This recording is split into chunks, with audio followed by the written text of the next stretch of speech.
ये राजस्थान के लिए बहुत ही दुर्भाग्यपूर्ण घटना है और इस घटना की मैं बहुत गहरी निंदा करती हूँ कि राजस्थान की सरकार, प्रशासन और सरकार दोनों इस घटना के दोषी हैं और नाकाम रहे अपने कार्य के अंदर। क्योंकि सबसे मेन पॉइंट ये है कि घटना शुरू कहाँ से हुई, थप्पड़ मारने की नौबत क्यों आई, क्यों वो लोग इतने दिन से अपनी समस्या का समाधान के लिए धरने पर बैठे हुए थे। उन लोगों के लिए यही महत्वपूर्ण। बार बार थोड़ा नेटवर्क की प्रॉब्लम की वजह से थोड़ा डिस्टरबेंस हो रहा है, तो आप सब लोग जुड़े रहिए। थोड़ा पूरे प्रकरण के बारे में हम लोग बात कर रहे हैं। गांव के लोग अपनी समस्या रख रहे थे। एक महिला को मैंने ये सुना कहते हुए डॉक्टर साहब को कि हम लोगों ने हमारी मांग की, हमारे लिए खुद की समस्याओं के लिए धरना दे रहे थे और वो कोई भी कराता, उससे मतलब नहीं था।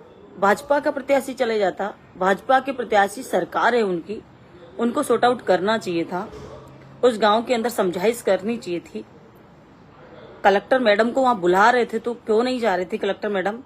भाजपा का प्रत्याशी वहां चला जाता, क्योंकि सरकार है, सरकार के अंदर सब काम हो सकते हैं। वो क्यों नहीं वहां पे पहुंचे, क्यों नहीं समस्या का समाधान हुआ और यहां तक क्यों इतना उपद्रव वहां पर हुआ? आज मैं दुख व्यक्त कर रही हूं उन लोगों के लिए जिनके घर जला दिए गए। एक महिला सुबह कह रही थी कि हमको घरों से निकालकर खाना खाते हुए लोगों को बाहर निकालकर मारा जा रहा है, पीटा जा रहा है। पुलिस के द्वारा उनकी मोटरसाइकिल जलाई जा रही है, पुलिस के द्वारा उनके साधन जो भी खड़े थे वहां पे घर के अंदर उनको जलाया गया है। उस महिला का बयान है। एक बुजुर्ग व्यक्ति कह रहा है कि हम शाम के टाइम खाना खा रहे थे, मेरी बकरी बांध रहा था दूसरी जगह, आते ही पुलिस ने हमारे ऊपर डंडे बरसाना शुरू कर दिया। क्या आज लोकतंत्र के अंदर आम आदमी को अपनी समस्या के समाधान के लिए ये ऐसे तो सुनता ही कौन है? अभी वोट डालने के टाइम पे अपनी समस्या के लिए लोग धरने पर बैठे हुए थे।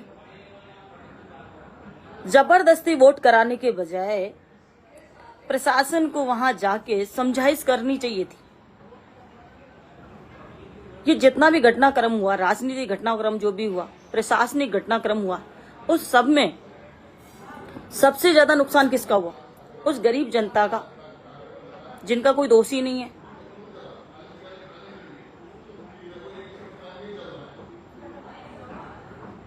उनको क्या पता था कि इतना सारा नुकसान हमको झेलना पड़ेगा? लोकतंत्र में अपनी अपनी लड़ाई सब लड़ते हैं, हम उस बात पर नहीं जा रहे। कांग्रेस का भी कैंडिडेट वहां है, भाजपा का भी है, निर्दलीय भी वहां है, लेकिन जो गांव की जनता जो मांग करती है, हर जगह करती है। हम जब चुनाव लड़े, हमारे गांव में भी किया, हम वहां खुद गए, हमारे लोगों को भेजा, प्रशासन को बोला कि समझाइश कर दीजिए, आगे आने वाले समय में हम ये काम करा देंगे। क्या ये इतना सा कहना उनके लिए जरूरी नहीं था? और जिस तरीके से तानाशाही की है, जिस तरीके से लोगों को मारा गया है, आम आदमी को मारा गया है, आप उस पर, जब आप सरकार, भाजपा की सरकार और प्रशासन उस पर जोर दे रहा है कि 2-5 वोट हमारे डल जाए और उससे हमारा ये विरोध नहीं दिख पाया। क्या जनता के सारे अधिकार आप लोगों ने छीन लिए? कोई अधिकार नहीं है।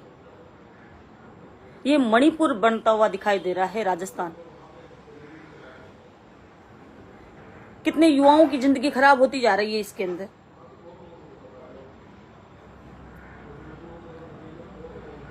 माना कि किसी नेता के पक्ष में युवा है, लेकिन ऐसा कुछ नहीं होता। समझाइश करने पर सब समझ सकते हैं, लेकिन आप सीधा वोट डलाने का प्रयास करोगे, सीधा आप। और अभी मैंने उनका जो चौधरी हैं, हमारे एसडीएम हैं वहां, जिनके साथ घटना हुई, उनका भी वीडियो मैं सुन रही थी। उन्होंने स्पष्ट कहा है कि कलेक्टर मैडम ने मुझे कहा है कि तुम जाइए और 2-4-5 वोट डलवा दीजिए। उन्होंने स्पष्ट किया है इस बात को। तो ऐसा क्यों? कलेक्टर मैडम को और एसडीएम मैडम को वहां पहुंच, कलेक्टर मैडम को और एसडीएम को और जो भी जिम्मेदार वहां पे अधिकारी थे या सरकार के नुमाइंदे जो भी थे, उनको वहां पहुंचकर उनको समझाइश कर कर भी वोट डला सकते थे। जोर जबरदस्ती करना जरूरी नहीं था वहां पे। और ये आप सबको पता था कि जोर जबरदस्ती करने से कोई भी घटना घटित हो सकती है, लेकिन उसके बावजूद भी आपने ये किया।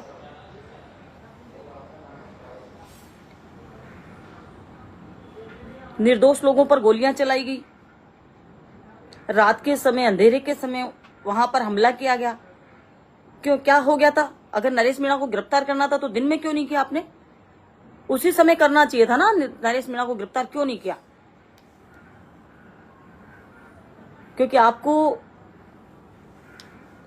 आपको गलत तरीके से इस मुद्दे को ज्यादा भड़काना था। जब भी बड़ी घटनाएं होती है प्रदेशों के अंदर, जब इसी तरीके से मिसमैनेजमेंट प्रशासन का और सरकार का, सबसे महत्वपूर्ण सरकार और प्रशासन का मिसमैनेजमेंट की वजह से ये घटनाएं घटित होती है।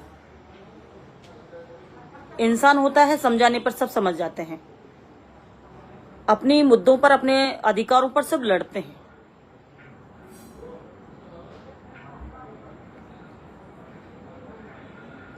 ये राजस्थान की जनता देख रही है किस तरीके की तानाशाही प्रशासन की चल रही है, किस तरीके से निर्दोष लोगों को भी मारा गया है वहां पे। ठीक है, वो जो कुछ कर रहे थे, अगर किसी ने थप्पड़ मारा है तो दिन में आपको अरेस्ट करना चाहिए था, तुरंत ही अरेस्ट करना चाहिए था। क्यों उससे बात कर रहे थे? गले में हाथ कोऑपरेट कर रहा था, दिन के अंदर ही जो करना था वो कर लेते उसी समय। रात के अंधेरे में करने का कोई मतलब नहीं होता, उससे दोषी और निर्दोष का कोई पता नहीं चलता।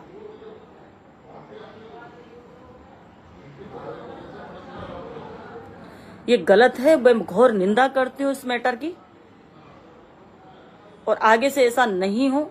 मैं मांग करती हूँ कि जो निर्दोष बच्चे हैं उनको रिहा किया जाए। जो निर्दोष हमारे बालक हैं, बहुत बालकों की पहले भी जिंदगी खराब हो चुकी है कई सारे मेट्रो में, और आज भी बहुत सारे बच्चे हमारे लापता हैं।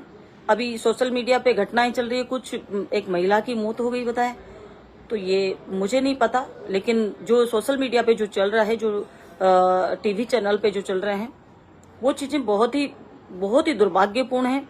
और हमारे राजस्थान के लिए तो, राजस्थान एक शांत प्रदेश है, वहां ऐसी घटनाएं होना बहुत बड़ी बात है।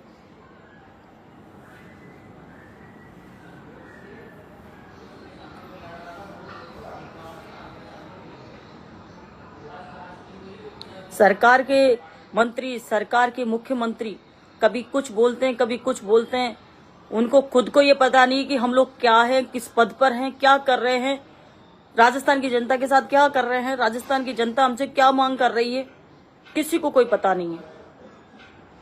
कि पावर है, पावर से लोगों की गाड़ियां जलाओ, लोगों के घर जलाओ, लोगों के ऊपर गोलीबारी करो, पर लोगों की समस्याओं को नहीं सुनना है।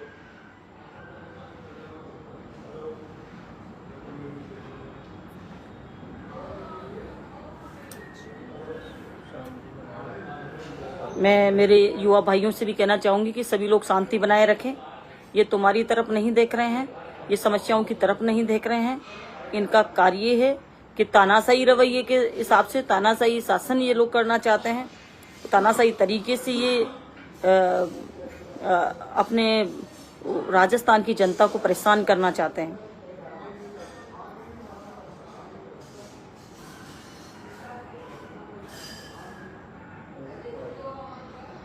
अब सारी चीज क्लियर हो गई है।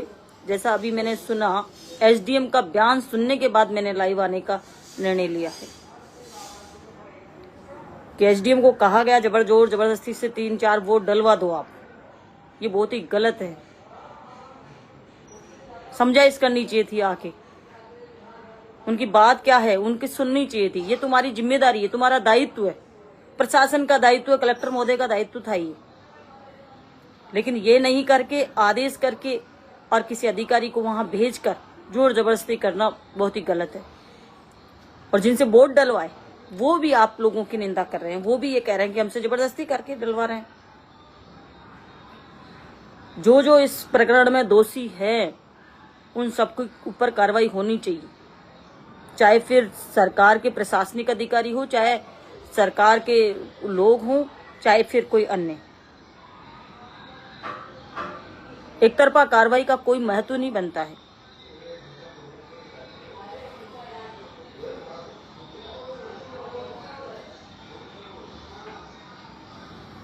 सभी के साथ न्याय होना चाहिए और सभी लोग शांति बनाए रखें, अपना ध्यान रखें। मैं इतनी अपील करती हूँ आप सबसे।